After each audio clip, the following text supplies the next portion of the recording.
I'm Brent Leary. Paul Greenberg. You know that by now. Why do we always do that? I mean, I don't know. What if we didn't though? It would be like there's a hole in the world if we didn't do it. Oh, okay. Well, we don't want any holes in the world, so No. we are the CRM players. Thank God for that.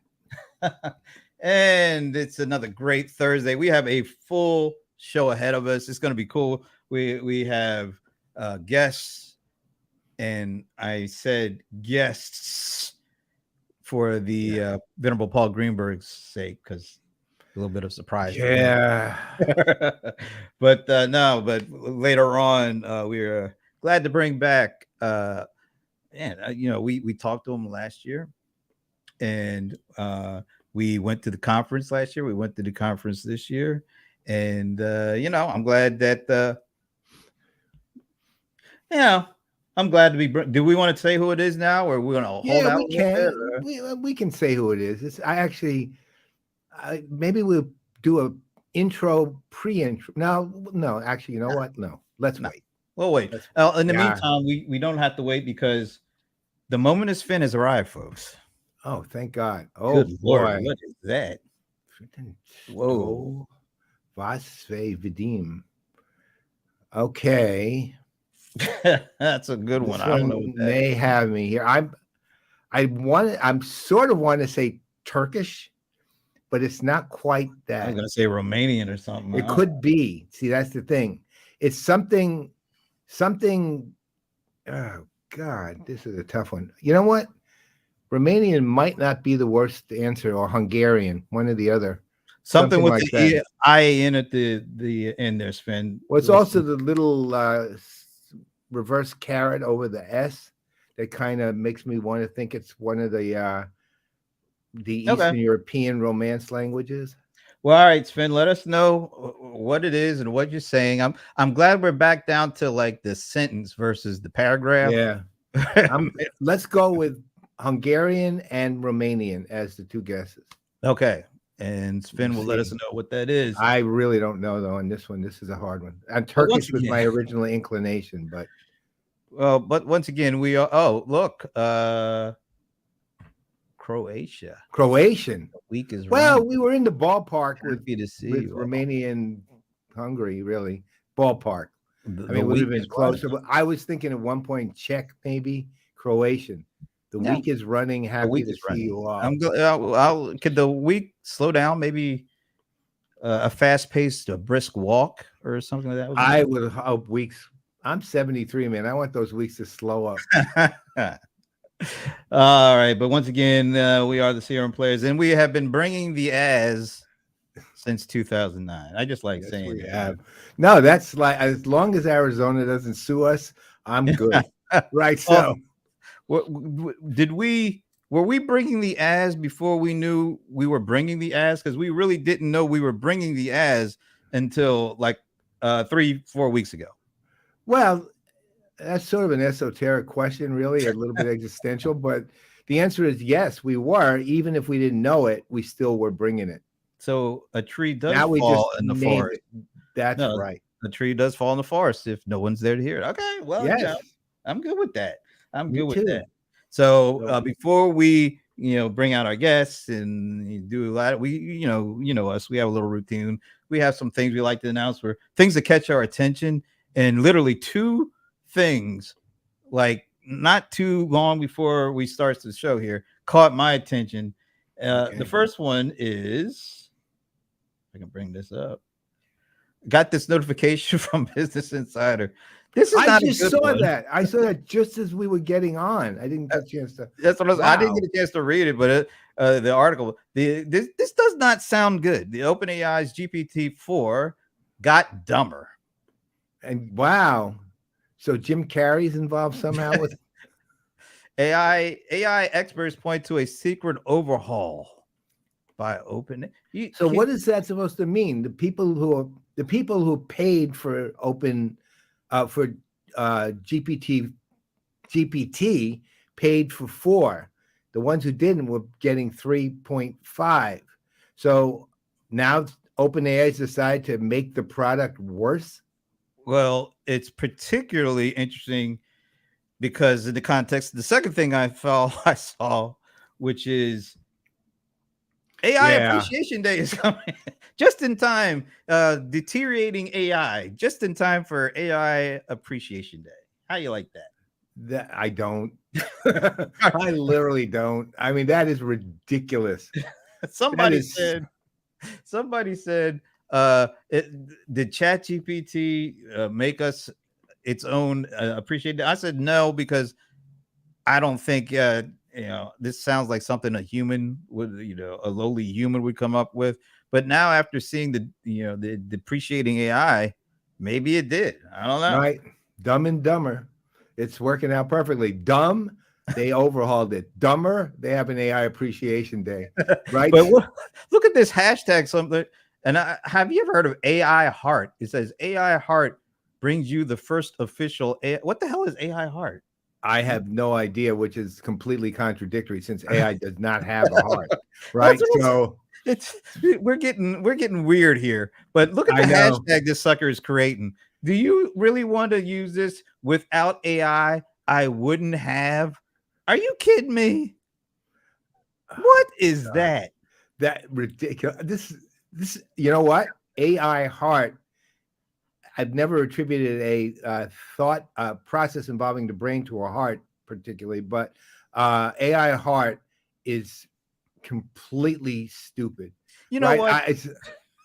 I just want my AI like HAL 9000. That's why I put my boy or my whatever AI HAL 9000. That's what I think of. Yeah, I don't know what that other thing is, but that hashtag is real. It's got to go. It's horrible. The whole thing's horrible. Whoa, and it's whoa, of course. And I mean, and you notice that that the date is a Sunday, like, so it's already a day off. So what he's probably going to think, well, they gave AI it's a holiday now. Yeah, and look, the no mail comes on the holiday, so it's right. That's right. God, I don't know. People are losing their minds with this AI stuff. It's just gets to be a little overwhelming. But that just caught my attention. We had depreciating AI right before the AI Appreciation Day, which is really, as much as I'm a glass half full person, I have to say, there's a lot of really stupid people out there. I mean, just genuinely stupid. Like not unintelligent, stupid. Okay. Right? Don't hold back. Let us know how you feel. And letting us know how he feels is, it says John Reed, but we all know when he comes on this show, it isn't John Reed, it's the Bro Hammer. That's right. The Bro Hammer himself. Without AI, I wouldn't. This is really interesting that he's saying that at this particular time. And I'll let you know why in a second. But without AI, I wouldn't have massive political polarization. Interesting. I don't know. Without, I think we have maybe AI, not as I wouldn't have AI. Whoa. How does that sound? All right. So before we get into our guests, a couple of announcements, a couple of things to look out for. One on Monday, the In the Hot Seat group. Yeah, they're pulling. This one's a really interesting one here. They're pulling like CX experts from around the globe together to talk about whether CX is different, in all these different geographical locations. Interesting. And I see one face that we know, right? Yeah, really well too. Our man Jesus Hoyos. So they got folks coming from the UK, North America, Europe, Latam, Middle East, and Africa to talk about CX from all the different geographical perspectives. That ought to be pretty cool. I think this show is going to be spectacular. Actually, it's what's really interesting to me? No one I know has ever covered it that way. Not that way. Well, that's why PPN is so special, because that's wow. We do things that other people don't dare to do. Yeah, works to our advantage sometimes. Yeah, sometimes. Right? All right. So that's Monday, 1 to 2:30 Eastern. No, it's their first lengthy show too. It's the first and a half. Extended. It's In the Hot Seat extended. We'll see. Does it get hot? ITHS-E.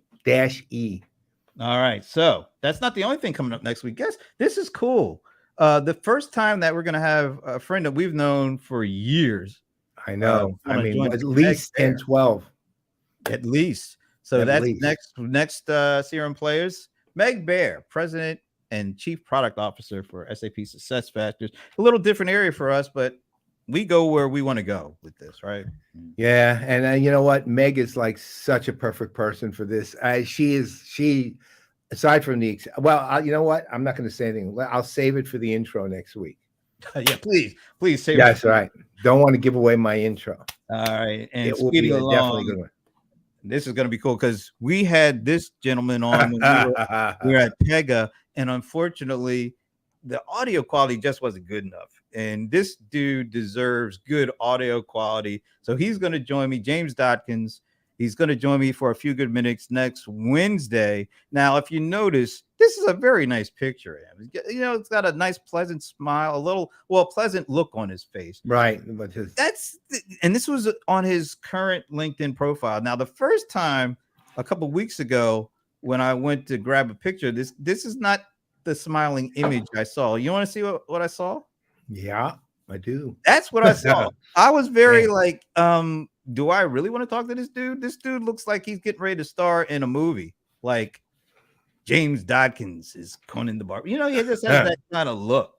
But he's in a rock band too. And those are although it's Conan the Barbarian, his weapon seems to be a pen.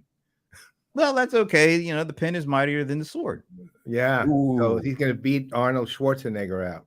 So that's coming next Wednesday. Okay. He's awesome, that guy.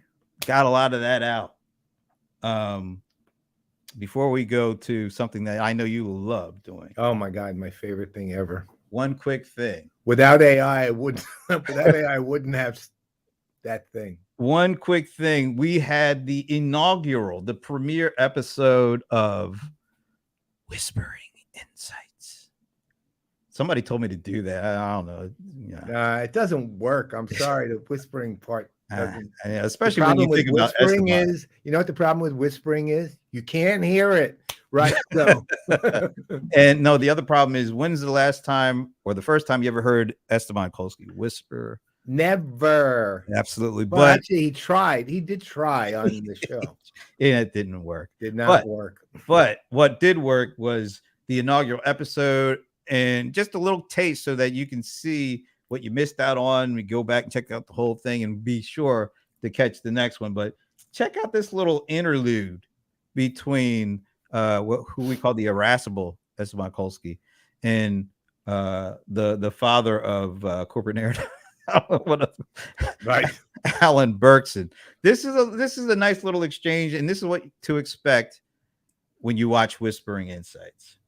It's a commodity. If you think people are hiring you because of what you know, you're sadly mistaken. Your value is not as a content producer. Your value is as a dot connector. The whisperer is a person who can connect the dots and provide critical thinking, outside of the box thinking that is like a different perspective on things. There's no value in saying what everybody else said. It's becoming incredibly hard and challenging to be differentiated. And this is one of the problems that analyst firms, Gartner, Forrester, IDC, Constellation, everybody who's out there as an analyst. And the content that you produce needs to be produced at a scale, at a speed that you didn't have to before. So then you resort to simple content like waves and magic quadrants and lists and things like that. You need both dot connectors and content producers. The value of content producer get commoditized. I don't agree with that at all. Blogging is not about how many people are going to read your blog. The value of a blog is how many people are going to share it. I totally disagree. Blog is a conversation that I've had with a blog is a conversation starter. It's not the conversation itself. It's a record of a conversation. That's a part of it. That's a starter. If you're going to nitpick my use of conversation, I'm not nitpicking. I'm actually going for the outcome of the blog versus the outcome of the blog is a written record of something that came out of a conversation. And if I'm having a conversation with let's say a customer, and they come with an interesting problem, and I've come up with an interesting solution or a valuable insight, I'm going to go write about that, because if that person had that problem, there were probably a lot of other people who had. I have never used a blog that way. I'm sorry, I disagree with you, but I'm not saying that you're wrong. I'm just saying I disagree. Every blog I ever wrote opened a door that I needed to be open. When you make a phone call, when you send an email, when you send a text to somebody, and they said, I know who you are because I read what you wrote and I'd love to talk to you more about that. That's what the purpose of the blog is. Nice little back and forth there with the fellas. A little bickering going. I like a little bickering. I think it's good. Well, that's almost a guarantee for that show, right? It's the only show that has a formal disclaimer in front of it from PPN. But are you team Esteban or team Allen on that one? On that, I'm team Allen, a little closer to team Allen, I think. I mean, Esteban has the point Esteban makes, which I agree with, is dot connector point. Because I mean, it's basically a connector kind of person. I mean, it's partly because that the value is in your ability to tie ideas together. Look, when I do speeches, let's say, I never worry about the content I'm providing. I only worry about the transition between ideas. And that's the dot connection itself, right? How I can go from this idea to this idea and make it clear that there's an actual relationship between the ideas. It's not just, oh, I'm talking about this, and then I'm talking about this, and then I'm talking about this, right? That's really can be that. On the blog side, I still, even with John's comment, I understand where Esteban's coming from, but I think that a blog actually provides a foundation for a conversation. Where it goes after, it depends on your definition of what he means by starter. You can have an entire conversation on it via blog, and it can continue afterwards, and technically that's a blog starting a conversation. But you can also have the sole content on the blog, right? And the content is the conversation during that blog thing. Yeah, this is really interesting that John Reed is commenting here, because he's actually here too. Oh, what a shock! The bro hammer, you jumping all in, getting involved in that. You like what I brought you in for another reason, but it sounds like you have a thought or two. Are you team Esteban or team Allen on this particular topic? Well, I'm both really, and to be fair, they didn't really disagree completely, because Esteban also said that his blog sparked conversations.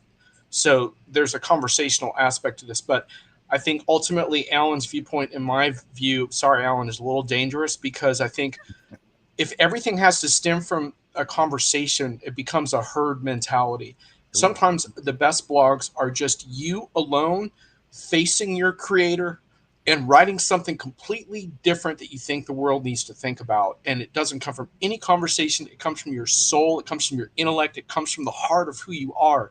And to interfere with that and to claim that you have to be talking to people in order to have a good idea, I hate that. And I don't think that's what Alan meant. I agree with you. And I don't think that's what Alan meant, but I think that's the danger of what he's saying. We have way too much of this crap today in the social circus that we live in, of like, oh, let me just parrot whatever I heard today, as opposed to like, let me just step back, reflect, and come up with some unique viewpoint. And to me, that when Esteban writes a really good blog, which, by the way, Esteban, you haven't done nearly enough of the last few years. So you got to get on the stick. His best blogs were like that. So honestly, I will tell you the truth. Look, my blog post averaged about 4,000 words. Nobody had a comment from him. I would never get comments. I was gonna say, Paul, if your blogs are based on conversations, those are some long ass conversations you have, man. And I'm only having them with myself entirely, right? So so in that regard, I mean, again, I think a lot of that was just kind of slightly different definitions of the same thing, right? Yeah. But and I don't think there was really any disagreement. A blog can be a conversation starter, it can be a conversation, and it can be, simply to your point, something you put out there, and what happens afterwards. All right, guys, let's move on. Necessarily driving a conversation. I can tell we can talk about this forever, but we don't have enough time because we got to do something. Sorry to crash the show with ideas. I know. Bro Hammer comes in, wrecking shop and all that kind of stuff. All right, but we got to do this because I actually brought him in for a specific reason, and here's why. And now it's time for Stump the Godfather with the venerable Paul Greenberg, brought to you by Microsoft Dynamics 365 Copilot. All righty. Okay. That's right. It's Stomp the Godfather time. I don't care. You just said stomp. I stomped the God. You did it again. It's I thought you were past that already. It's Stomp the God. another time. Sorry about that. Why not just make it the worst possible? Stomp the grandfather. That'll do it. Let's move on. My favorite segment ever. This one hit me. Such an interesting thing. Actually, let me do this. That's the actual question. Before I do that, NVIDIA, this is the setup. So I get Seeking Alpha comes, you get all these notifications. This one caught my attention. NVIDIA recently had a 1-day stock price increase of $184 billion. 1 day. But that's not the biggest 1-day stock increase for any one particular stock, which leads me to the question: what was the biggest 1-day increase in market cap value by a single stock in U.S. history? Now, there wasn't, I don't know, did you see the hint there? Yeah, I did. I saw the date, but I don't know. You saw the number that, because I want to give you a chance on this one. So NVIDIA's 1-day stock increase was 184 billion. That's the third most. The question is, what was the single highest 1-day stock increase for a single stock in terms of dollars? So NVIDIA was 184 billion. Oh, you're saying the actual dollar amount. What's the actual dollar amount of the biggest 1-day stock increase? Anybody out there want to play along? Put your answer in the comment section. I'm going to give the floor to the Brohammer, since he's the guest. Yeah. To take his shot. Is this kind of like The Price is Right? Yeah. You get a new car. No. Let's see. I'm going to go 220 billion. 220 billion. That sounds like a pretty good guess, you know. I'm going to go 231 billion. Oh, he's like it is The Price is Right. He right on. No, that was the number I had in my head, and literally I have no foundation to make that number. To claim I know it's not Twitter. I ruled that out, but other than that, I'm really not sure which company this is. Could be Apple, could be a company would never think of. Who the hell knows? I know it wasn't when we're just talking about the number, though, right? November 10th, 2022. November 10th, it was November 10th, 2022, according to that. You want? I'll go back. The actual number that NVIDIA had was 184 billion. No, and I see how the chart extends out, and you can, which is the third most. So what is the biggest? So John, you sticking with what'd you say, 220 something?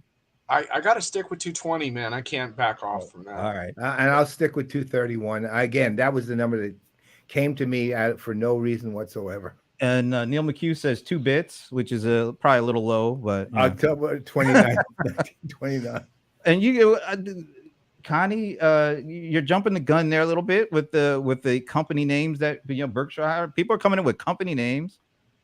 All right, Connie, 190 million.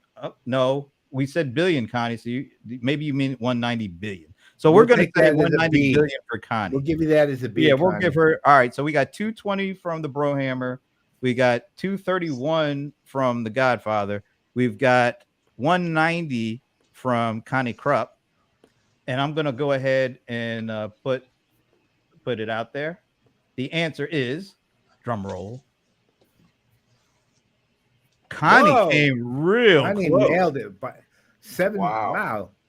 $191 billion increase in 1 day. And who was it? All right. You want to take a shot at that? Who was it? You guys want to take I'm guessing Connie knows the answer. It's Amazon. So does she? I don't know. I'm guessing. It was pretty specific. Yeah, I think given the time frame, Amazon does kind of make sense, but right. Okay. All right. We'll see. We'll see if that is right. The answer is Apple and Amazon.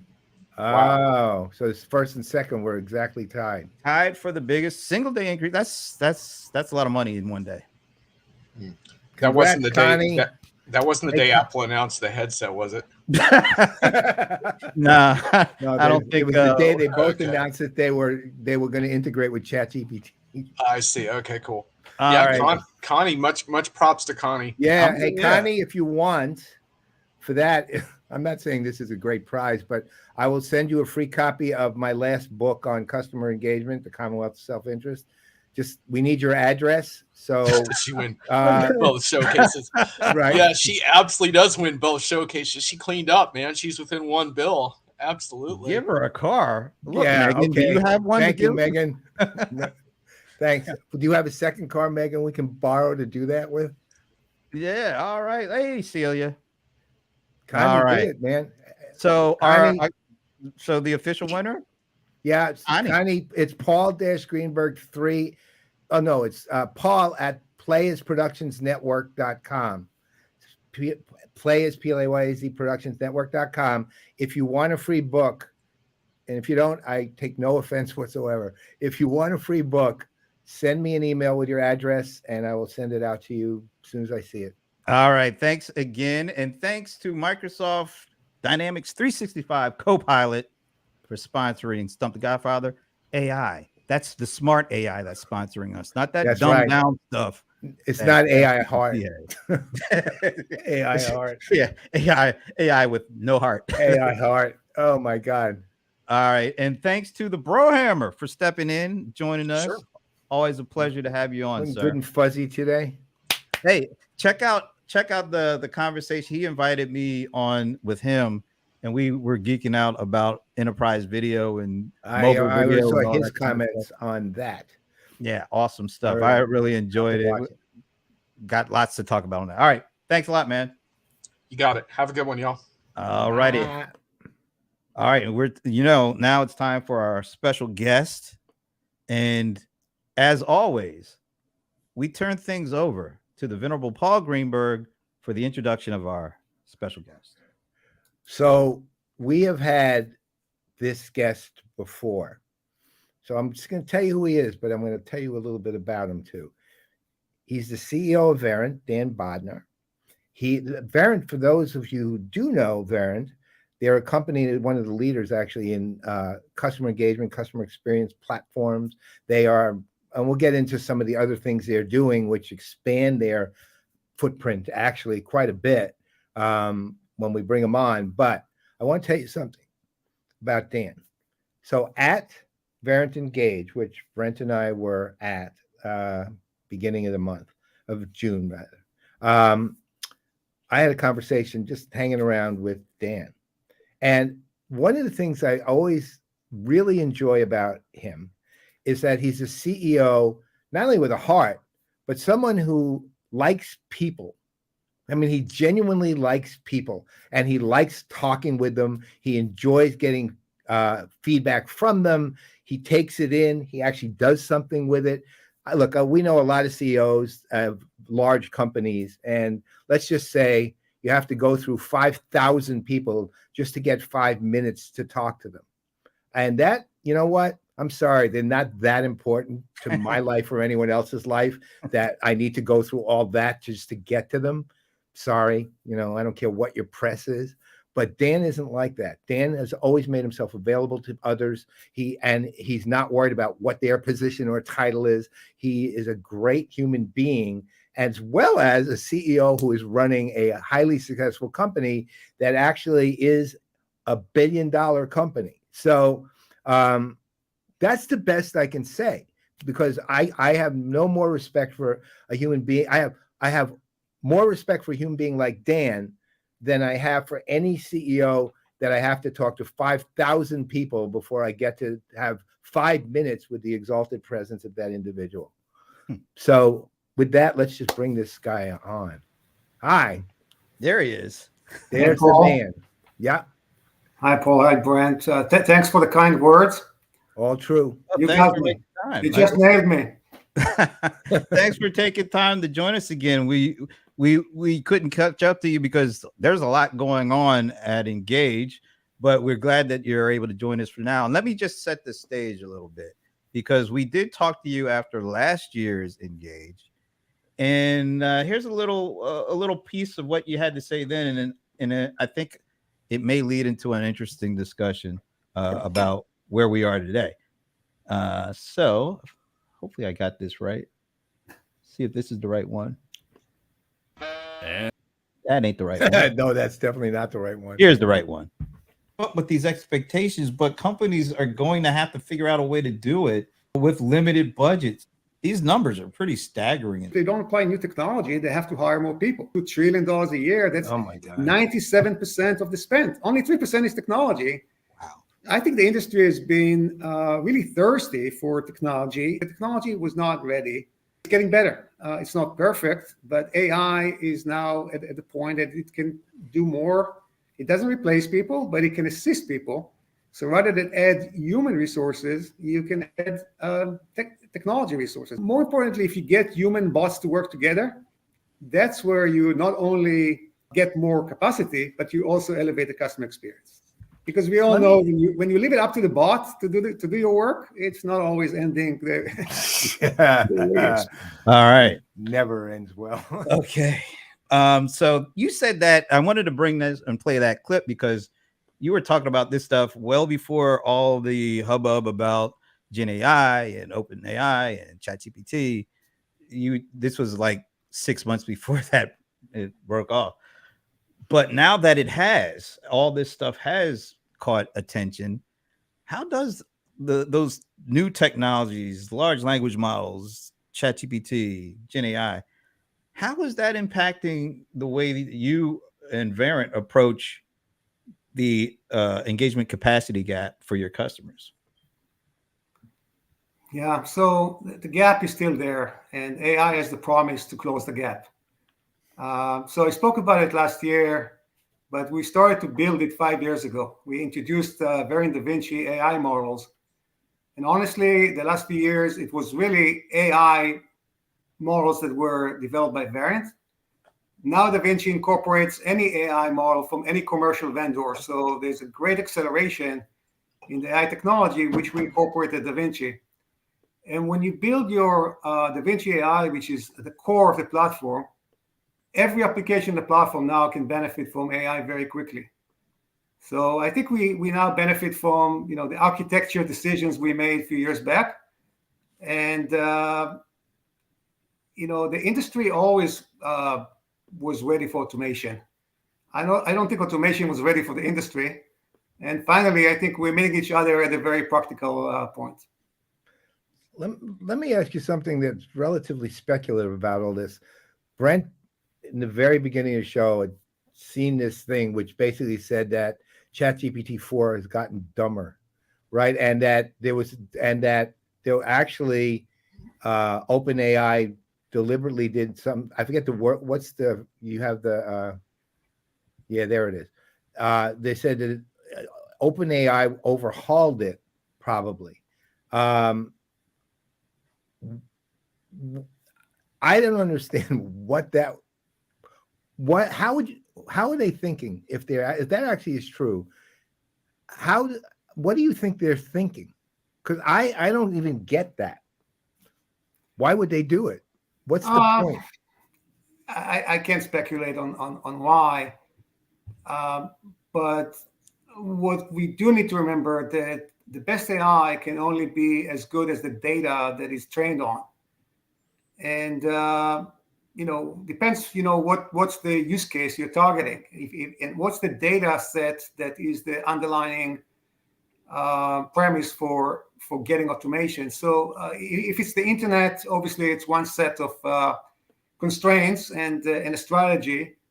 The way we use generative AI is we train it on customer engagement data, which is very unique and specific to our industry, but it's also not easily available. The customer engagement data is trapped in silos across the entire enterprise.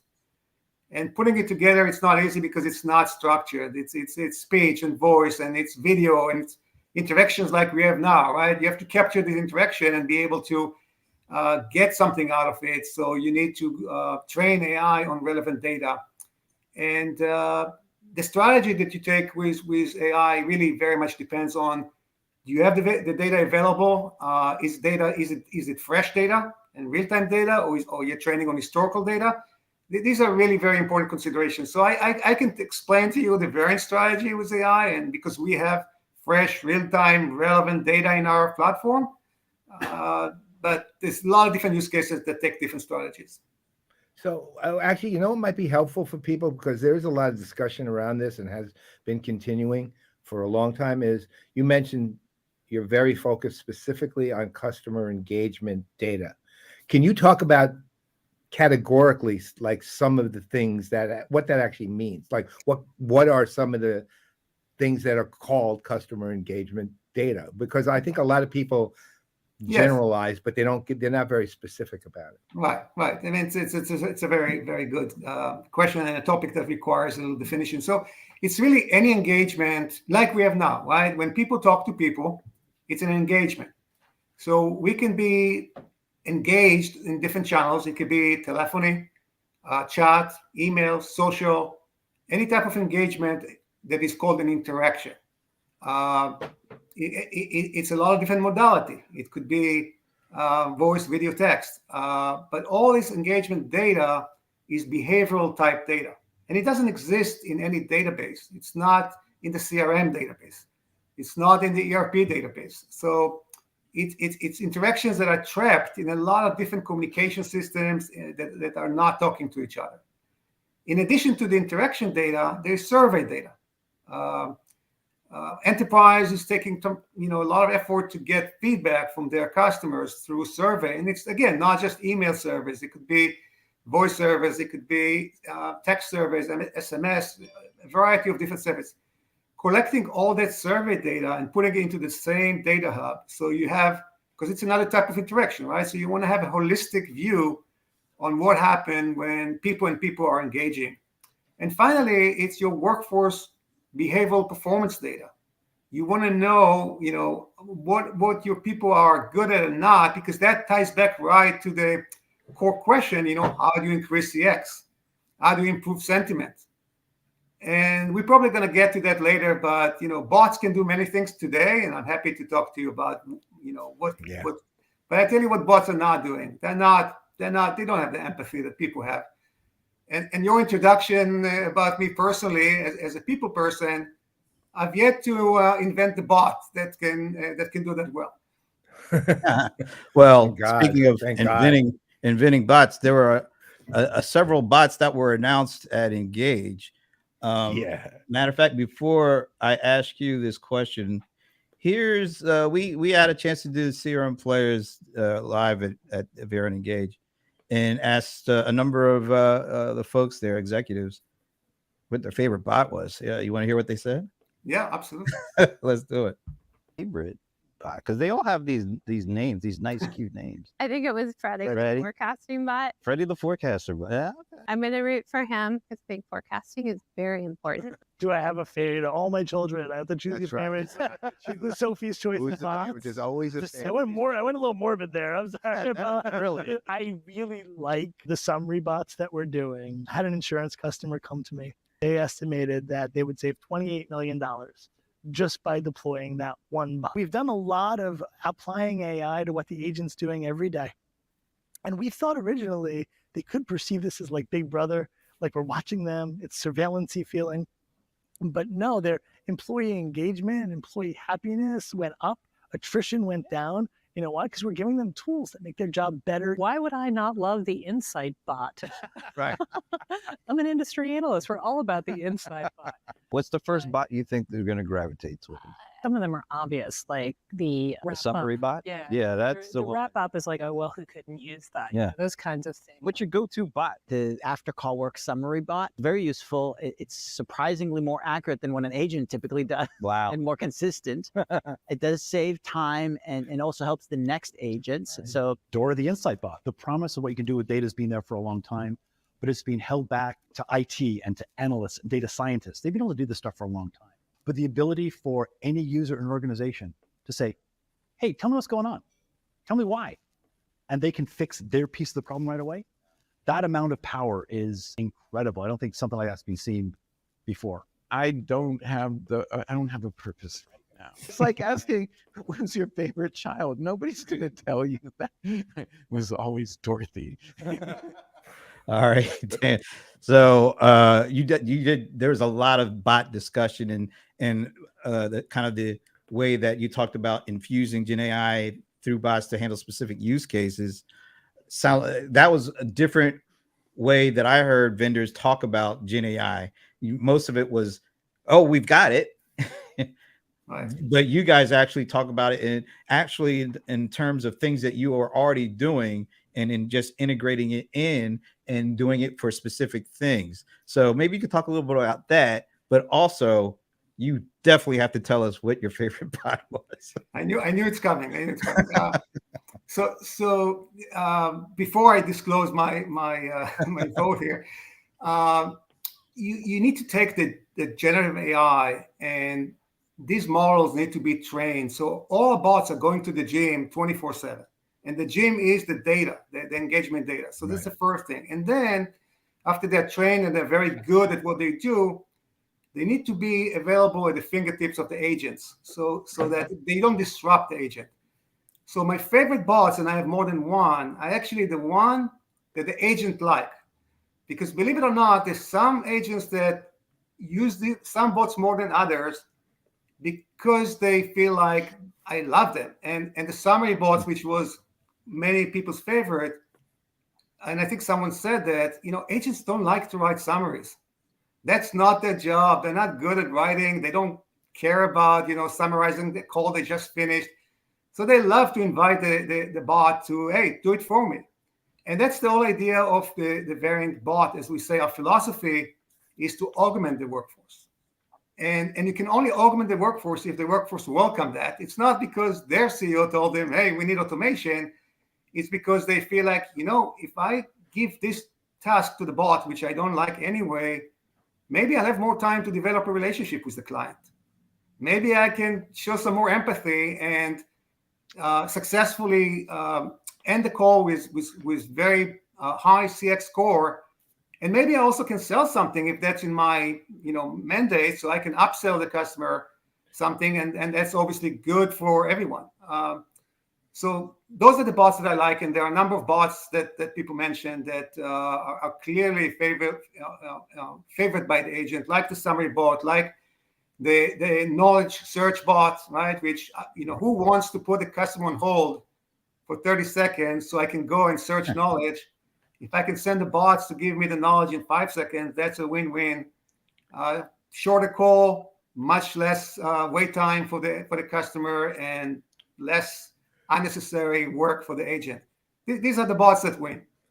Well, to your point, one of the things that I loved what you did with what you've done with the bots, I should say. And the reason I love it is not just because I thought it was kind of cool the way you approached it, but was actually each bot is tied to a genuinely important use case of some kind, right? And meaning it's functional, right? And the power of generative AI, I saw somebody, I don't even remember who, said something very interesting about it. They just said it's right-brained AI. Right. And which is actually a really good way to approach it. With you guys infusing your bots that way, you actually have a holistic bot, right? So you have the left and the right brain bot, right? So, what you've done, and this I think is really important, is every bot has a reason to exist. Each bot carries out a capability that, to your point, augments something that a human being is doing. And you've also managed to infuse it with, as much personality as you can infuse a bot with. You've managed to actually do that, right? But the names, the actual, and the way you approach them, even the way you represented them on the stage with those remarkable they all look pretty much the same, but it was remarkable 3D kind of visibility on the stage. I didn't even know. It was insanely good. But you also can have fun with the bots too, which will of course make people appreciate them even more, because they'll, look, ultimately your customers are going to be mostly tied to bots, right? In the sense that this thing works for me, it's got a name, right? And my work becomes better as a result of me using it. You've nailed this better than any company I've seen anywhere. And this is an important thing because it's all use case based, all of it. And ultimately, all of these technologies are useless until there are use cases that are meaningful for it. So it's a big winner here for you guys. Thank you for that. And yes, customers are tied to outcomes. And both always bots make it very easy for them to measure and understand the outcome that is expected from the technology. Yep. More so than any other ones I've ever seen. So we got one thing right. Okay. You know what? That puts you in the top 5% of companies. But how have the conversations with your customers changed as everybody starts talking about AI because of what happened with OpenAI and ChatGPT?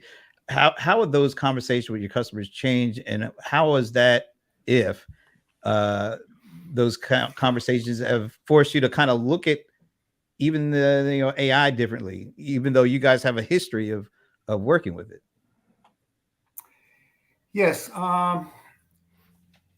So customers are obviously as excited about AI as all of us on this call. They have been waiting for something that will,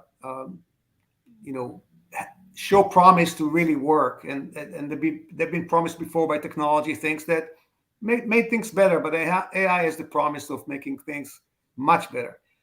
And as you said, customers now, as they go and talk to vendors, they hear about Gen AI, but that means nothing. So CIOs have mandate, let's put Gen AI in the company, and they are. But how do you put Gen AI in customer service? That's not as straightforward as just buying some engines and incorporating them into the IT infrastructure. And I think that's the conversation. Is Verint is helping you put this AI at the fingertips of the agents, and how, right?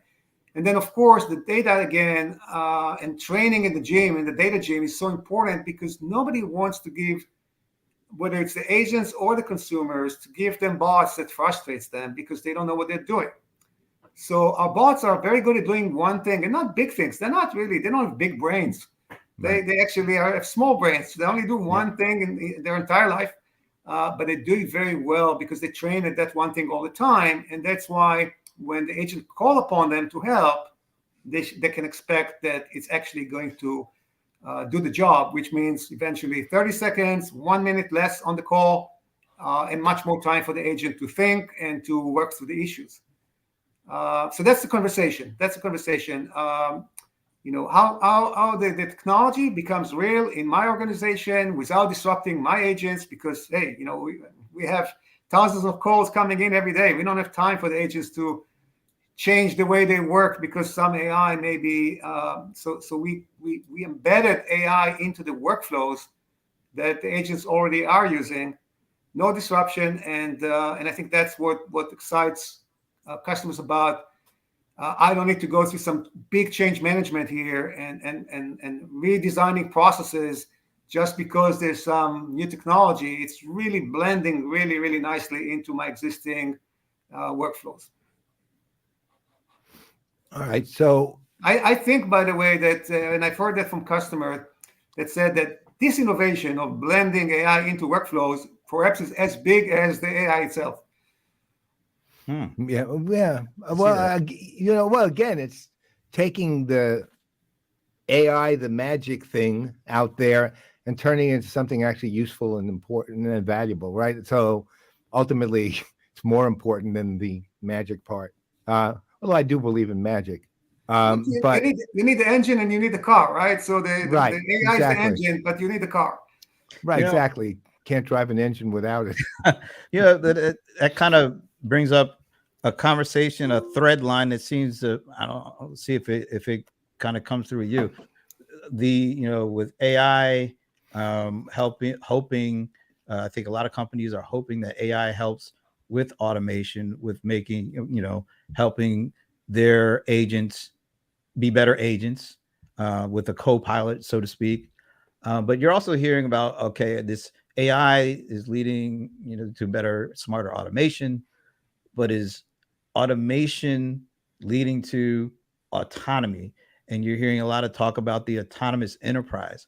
Do you see the end game being that as you integrate and incorporate AI into these use cases that make it easier and more efficient and hopefully a more effective outcomes?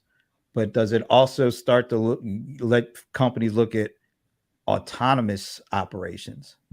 Yeah, I don't think that is in our near future.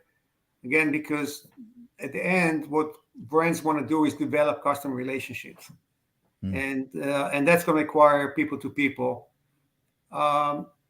I do think that, again, the promise of AI is to really help improve CX while reducing operating cost. It's not just about reducing cost, and it's not just about the agent. There's lots of roles that can use automation.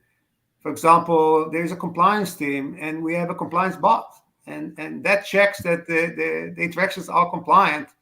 Takes a lot of listening to calls, and now you can really get in real time very quick updates on where you have some compliance issue and deal with them very quickly. There's different roles around the organization that can benefit from automation, and none of our bots is designed with the idea that, hey, I'm going to do a job better than a person does, but I can do a portion of the job. Right. A portion of the job, and typically the portion of the job that people don't like. I can definitely do that in today's technology, and I think in the next 3 to 5 years, I don't think that's going to change. We're going to have more and more ability to to automate different type of functions, but again, I just don't see that the ability to develop relationship with customers is going to be replaced by AI. So let's take this let's say this: we would be remiss if we didn't bring up the other major initiative at Engage, which was the Open CCaaS platform announcement. And can you, again, here's the interesting thing. One of the things that happens at these conferences, we hear it and we're analysts, so we know what you're talking about and so on. But the world at large hears it, they know a little bit, they understand that you're doing something, but they don't really have a good idea of what you really mean by it, because there's no assumption that they could make about what it even was. So can you talk to kind of the thinking behind it and what it is, so that people who don't know it can know something about it? Happy to. And Open CCaaS, which is the message, is very much related to the team of bots that we just discussed. So when you think about CCaaS, which is Contact Center as a Service, that's the CCaaS. The first generation of CCaaS was focused on telephony in the cloud. Contact Center historically were very much telephony centric. And when CCaaS came about, it was about, let's move to telephony to the cloud. Now, if you believe in what we discussed on the AI front, that AI now is really at the beginning of transforming the contact center and customer engagement, then the focus needs to shift from a telephony-centric platform to an AI-centric platform. So Open CCaaS that we introduced is the next generation CCaaS. And we call it open because it needs to be open in all dimensions, and especially open data, which is the key to AI, and open AI, which is incorporate any AI model that exists quickly by putting it at the core of the platform. So the same discussion we had about why customers are excited about CX automation, if they buy telephony in the cloud, they're not going to get CX automation. They're going to get telephony in the cloud. To get CX automation, they need telephony. That's not going away, but they also need digital and social channels, and they also need all these bots to work with their workforce to automate, to increase CX, and to reduce operating costs. So next generation Open CCaaS is building on the first generation telephony-centered CCaaS. This has been a really great conversation. We're getting close to the end, but I want to kind of wrap things back around.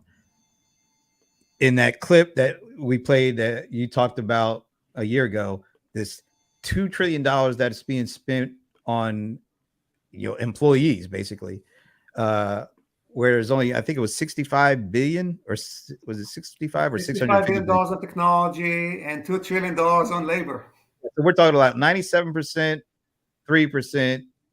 What should the optimal mix be in terms of what companies should be looking to spend, if there is one? But it sounds like right now, the way this engagement capacity gap is continually growing is because the optimal spend isn't being used right now. Yes, and it wasn't used more because, again, for telephony, why would you spend more on telephony? It doesn't create different outcome. But for AI, I think organization would be happy to spend more money on AI as they get to shave some of that $2 trillion. I do expect that what customers are going to do is the saving. They're partially going to bring it to the bottom line and partially going to bring it into elevating CX. Because we also hear from boards and CEOs all the time, we have to get CX better. It's not it's not where it needs to be. It's not where we want it to be. So I think we'll free dollars that will move into elevating CX. We'll see a shift in the workforce of people that will be more communicating and less searching for answers and writing summaries. So a year from now, I think when you interview me again and you play back that recording, we'll see open CX as being, I believe, will be in a mainstream category. We're going to actually have one of your bots on as a co-host. It's not me. It's a bot. But it sounds like if that happens, then CX becomes more of a fully realized thing throughout the organization, and not these pockets of CX where certain departments feel like they own it to the detriment of the overall experience that customers have. Yes, but I think our data hub in the platform really bridges all these different silos that companies have today. Because the contact center as a function as their objectives. And there's the websites, right? And you have branches and stores. And each one of these has customer engagement, but obviously they have their own optimization that they want to do. By putting all this data and connecting the silos through one single unified data hub, you empower people in different parts of the organization to understand how they impact each other. You know that most of the calls in the contact center actually occur after people try to self-service on the web and failed. Yeah. And people in the contact center love to understand what's causing it, because if they can anticipate, they will be better prepared to respond to these people. And today, Verint has actually part of the data capture. We capture all the mouse clicks on the web as well. And we can have a contact center person say, "Hey, Brent, I saw you were trying to buy pajamas and you got stuck, and let me offer you the right." That was just a bad image.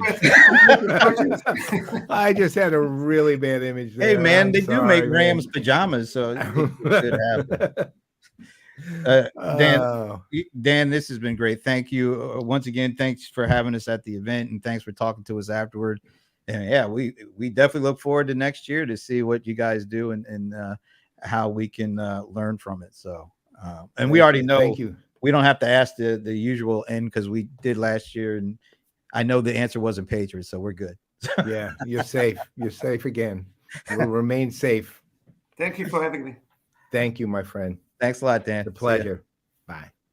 All right, that was good. It's always fun talking with him because he's a straight shooter, and he has a way of being able to say things that are very understandable, but also relatable. I mean, it's really nice. Again, he's a people person, and he really is. That's the thing about him that I've always liked from the day that I first met him. And he really does care about not just who people are, but he knows how they think, and he addresses them in the metaphors that they need to hear in order to understand whatever it is he's bringing up to them. And that's a smart guy. By the way, on the conversation and the blog thing, I came up with a third thing that actually now I started realizing blogs are neither conversations nor are they conversation starters per se.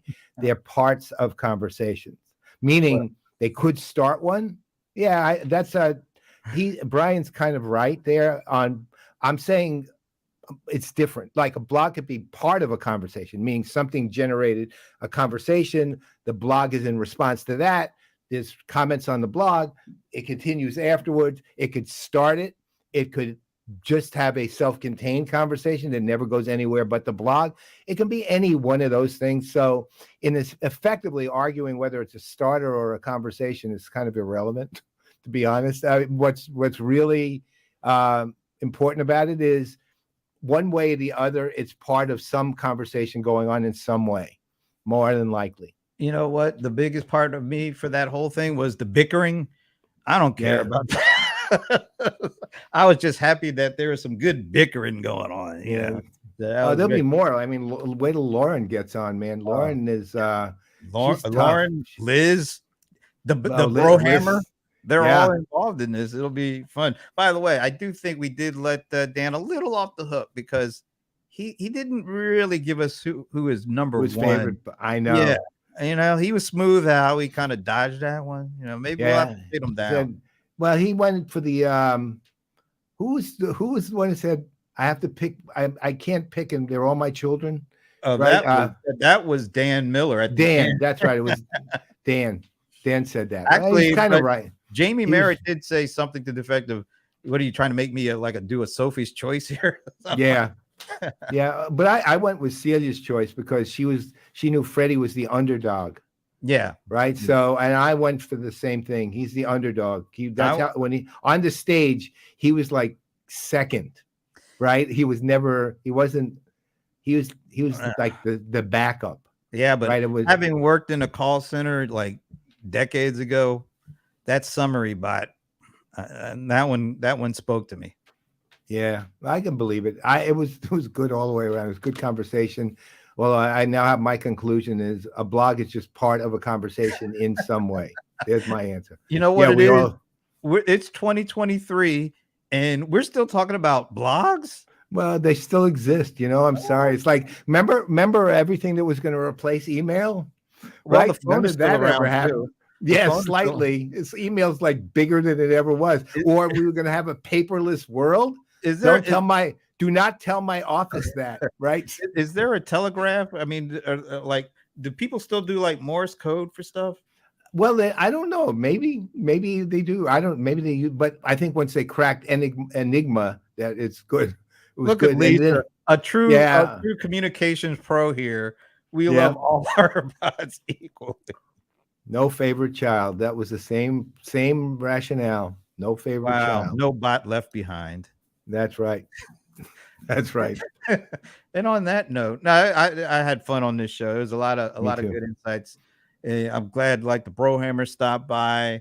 I'm glad that Whispered Insights. You know, it's funny when you said guess, I literally thought John Reed. I'm not joking. Really? Yeah, I knew. He's usually that guest. I'm going to have to come up with somebody else now that you put it. Because it's almost always him, right? So you can always rely on the Brohammer, man. Yeah. That's why he's called the Brohammer. It's the bro part. It's the bro part. You know what? That name is catching on. I mean, when I knew it was catching on when Brian Summer called him the Brohammer on one of their shows. And I didn't know that. Ooh. Yeah. And then Esteban, he called him the Broheimer, I think. Yeah, the Broheimer. I know. Close enough. Yeah, not really. All right, folks. So that's CRM Playaz for this week. Lots of cool stuff next week. You know, lots of cool people. Stay tuned. Stay tuned. But in the meantime, I'm Brent Leary. I'm Paul Greenberg. We are the CRM Playaz, and we can't go without seeing Minnie on her back. The best ever. There she is. See you next week.